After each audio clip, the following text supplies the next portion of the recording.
the day begin with pictures galore. The members of Clemson's 2016-17 national championship winning football team lined up to take pictures with each other, pictures of the White House and pictures of themselves in it exploring the nation's capital. And at promptly 3 p.m., they all whipped their cell phones to document some selfies on the White House steps, the culmination of a day the Tigers have dreamed about since January of 2016. "I really thought we were gonna be here last year," Clemson coach Dabo Swinney said. "I really did. But we came up a little short." On Monday, 5 months after the Tigers avenged their national championship loss to Alabama in 2015-16, Swinney and company toured the White House and visited the Capitol building to celebrate their 35-31 victory in January.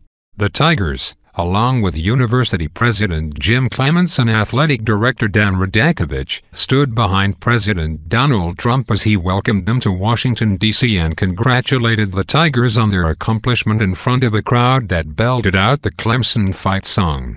"Congratulations to all of you and to your terrific coach. And you know who that is. Do we love him?" Trump quipped about Swinney in his opening.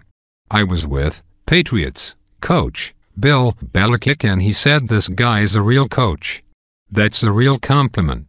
You can't do better than that."